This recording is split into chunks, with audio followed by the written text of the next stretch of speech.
अध्ययन तथा प्रयोगशाला कार्य हेतु लगने वाला अधिक समय छात्राओं के लिए कुछ चुनौतियां पेश करती हैं। वीजीएफ पूंजीगत सहायता के माध्यम से प्रत्येक जिले में एक महिला छात्रावास की स्थापना की जाएगी।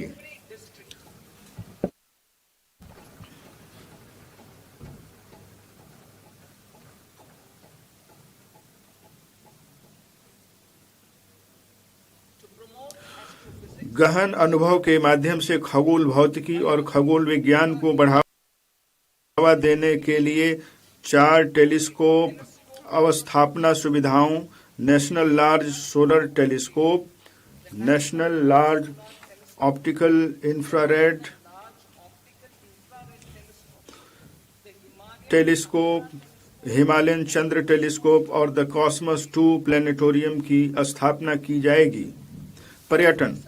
पर्यटन के क्षेत्र में रोजगार सृजन, विदेशी मुद्रा आय और स्थानीय अर्थव्यवस्था का विस्तार करने में व्यापक भूमिका निभाने की क्षमता है। मैं मौजूदा राष्ट्रीय होटल प्रबंधन और कैटरिंग प्रौद्योगिकी परिषद का उन्नयन करते हुए राष्ट्रीय आतिथ्य संस्थान की स्थापना का प्रस्ताव करती हूँ। यह शैक्षणिक संस्थानों, उद्योग और सरकार के बीच सेतु के रूप में कार्य करेगा। मैं भारतीय प्रबंधन संस्थान के सहयोग से मानकीकृत हाइब्रिड मोड में 12 सप्ताह के उच्च गुणवत्ता प्रशिक्षण पाठ्यक्रम के माध्यम से 20 प्रसिद्ध पर्यटन स्थलों में 10,000 गाइडों के कौशल उन्नयन हेतु प्रायोगिक योजना का भी प्रस्ताव करती हूँ। सांस्कृतिक, आध्यात्मिक और विरासत महत्व वाली सभी स्थानों के डिजिटल दस्तावेज तैयार करने के लिए national destination digital knowledge grid की स्थापना की जाएगी। यह पहल स्थानीय अनुसंधानकर्ताओं, इतिहासकारों, कंटेंट क्रिएटर्स और प्रौद्योगिकी भागीदारों के लिए रोजगार के नए परिवेश का सृजन करेगा। भारत के पास विश्व स्तरीय ट्रैकिंग और हाइकिंग का अनुभव प्रदान करने के लिए क्षमता तथा संभावनाएं हैं। हम निम्नलिखित के लिए सतत परिवेश तंत्र विकसित करेंगे। हिमाचल प्रदेश, उत्तराखंड और जम्मू एवं कश्मीर, साथ में पूर्वी घाट में अराकू घाटी और पश्चिमी घाट में पोदिगई मलाई में माउंटेन ट्रेल, ओडिशा, कर्नाटक और केरल के तटीय क्षेत्रों में प्रमुख आश्रय स्थलों के पास टर्टल ट्रेल्स और आंध्र प्रदेश और तमिलनाडु में पुलिकट झील के किनारे बर्ड वाचिंग ट्रेल्स।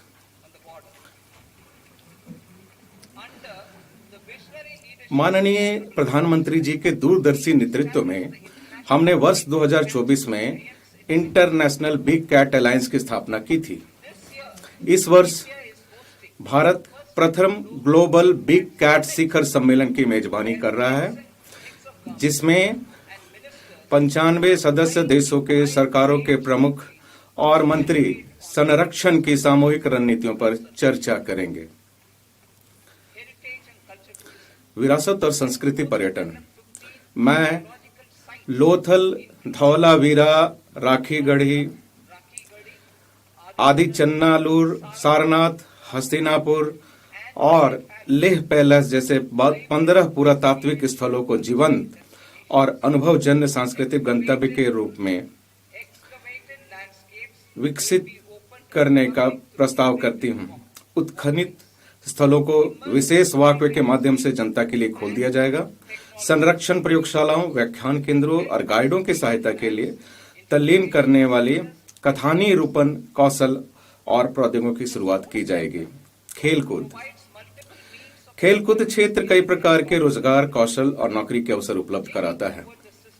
खेलो इंडिया कार्यक्रम के माध्यम से चल रहे खेलकूद से जुड़ी प्रतिभाओं के सुव्यवस्थित विकास के प्रयासों को आगे बढ़ाते हुए मैं अगले दशक में खेलकूद के क्षेत्र में बदलाव लाने के लिए खेलो इंडिया मिशन शुरू करने का प्रस्ताव करती हूं। यह मिशन निम्नलिखित सुविधाएं प्रदान करेगा। प्रशिक्षण केंद्रों द्वारा समर्थित आधारभूत, माध्यमिक और एलिट स्तरों पर एकीकृत प्रतिभा विकास पाथवे। ख, कोच और सहायक कर्मचारियों का व्यवस्थित तरीके से विकास। ग, खेल विज्ञान और प्रौद्योगिकी के एकीकरण। घ, खेल संस्कृति को बढ़ावा देने और प्लेटफॉर्म उपलब्ध कराने के लिए प्रतिस्पर्धा और लीग का आयोजन। और अंग, प्रशिक्षण और प्रतिस्पर्धा के लिए खेल अवसंरचना का विकास। हमारा तीसरा कर्तव्य विकसित भारत के लिए सबका साथ सबका विकास के हमारे विजन के अनुरूप है। इसके लिए निम्नलिखित के लिए लक्षित प्रयास किए जाने अपेक्षित हैं। छोटे और सीमांत किसानों पर विशेष ध्यान देते हुए उत्पादकता और उद्यमशीलता बढ़ाकर किसानों की आय में वृद्धि करना। ख, आजीविका के अवसर, प्रशिक्षण और उच्च गुणवत्तापूर्ण सहायक उपकरणों तक पहुंच प्रदान करने के माध्यम से दिव्यांगजनों का सशक्तिकरण। ग, मानसिक स्वास्थ्य और ट्रॉमा केयर तक पहुंच सुनिश्चित करने के लिए कमजोर समूहों का सशक्तिकरण। घ, विकास और रोजगार के अवसरों में तेजी लाकर पूर्वोदय राज्यों और पूर्वोत्तर क्षेत्र पर ध्यान केंद्रित करना। मत्स्य पालन, हम निम्नलिखित पहलों की शुरुआत करेंगे। 500 जलाशयों और अमृत सरोवरों के लिए एकीकृत विकास। दूसरा है तटवर्ती क्षेत्रों में मत्स्य मूल्य श्रृंखला को सुदृढ़ करना और स्टार्टअप एवं मत्स्य पालक किसान उत्पादक संगठनों सहित महिला प्रेरित समूहों को बाजार से जोड़ना। पशुपालन, ग्रामीण और शहर के आसपास के क्षेत्रों में गुणवत्तापरक रोजगार अवसर प्रदान करने के लिए हम उद्यमिता विकास में पशुपालन क्षेत्र को निम्नलिखित माध्यमों से सहायता प्रदान करेंगे। क, ऋण आधारित सब्सिडी कार्यक्रम। ख, पशुधन उद्यमों का संवर्धन और उनका आधुनिकीकरण। ग, पशुधन, डेयरी और मुर्गी पालन के लिए एकीकृत संकेंद्रित मूल्य श्रृंखला का सृजन। और मैं इसको पूरा पढ़ती हूँ। पशुधन उद्यमों का संवर्धन और उनका आधुनिकीकरण, पशुधन, डेयरी और मुर्गी पालन के लिए एकीकृत संकेंद्रित मूल्य श्रृंखला का सृजन। और घ, पशुधन किसान उत्पादक संगठनों को प्रोत्साहित करना। उच्च मूल्य वाली कृषि, कृषि उत्पाद में विविधता लाने, उत्पादकता बढ़ाने, किसानों की आय बढ़ाने और रोजगार के नए अवसर सृजित करने के लिए हम अपने तटवर्ती इलाकों में नारियल, चंदन, कोको, काजू जैसे उच्च मूल्य वाली फसलों को सहायता प्रदान करेंगे। पूर्वोत्तर में अगर के पेड़ों और हमारे पर्वतीय क्षेत्रों में बादाम, अखरोट और खुमानी जैसे गिरिदार फलों को भी सहायता प्रदान करेंगे। भारत विश्व में सबसे बड़ा नारियल उत्पादक देश है। 10 मिलियन किसानों सहित लगभग 30 मिलियन लोग अपनी आजीविका के लिए नारियल पर निर्भर हैं। नारियल उत्पादन में प्रतिस्पर्धा बढ़ाने के लिए मैं नारियल संवर्धन योजना का प्रस्ताव रखती हूं, ताकि विभिन्न पहलों के माध्यम से उत्पादन और उत्पादकता को बढ़ाया जा सके, जिसमें नारियल उगाने वाले प्रमुख राज्यों में पुराने और गैर उत्पादक नारियल के पेड़ों के स्थान पर नए सैपलिंग, पौधे, किस्में लगाना शामिल है। भारत को कच्चे काजू और कोको उत्पादन तथा प्रसंस्करण में आत्मनिर्भर बनाने और निर्यात प्रतिस्पर्धा में वृद्धि करने तथा वर्ष 2030 तक भारतीय काजू और भारतीय कोको को प्रीमियम वैश्विक ब्रांड के रूप में बदलने के लिए भारतीय काजू और कोको के लिए समर्पित कार्यक्रम का प्रस्ताव किया जाता है। चंदन की लकड़ी भारत की सामाजिक और सांस्कृतिक विरासत से घनिष्ठता से जुड़ी हुई है। भारतीय चंदन लकड़ी के परितंत्र की गरिमा को पुनर्स्थापित करने हेतु इसके विशेष रूप से उत्पादन और कटाई उपरांत प्रसंस्करण को प्रोत्साहित करने के लिए हमारी सरकार राज्य सरकारों के साथ मिलकर काम करेगी।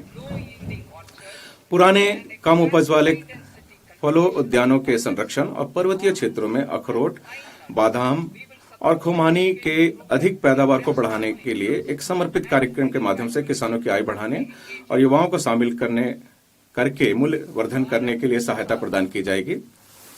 भारत विस्तार कृषि संसाधनों तक पहुंच के लिए आगामी एकीकृत प्रणाली। मैं भारत विस्तार का प्रस्ताव करती हूं, जो एक बहुभाषीय AI टूल है और जिसे एआई प्रणाली सहित कृषि संबंधी प्रणालियों के लिए ICAR पैकेज सहित एग्री स्टैक पोर्टल के रूप में एकीकृत किया गया है। इससे कृषि उत्पादकता में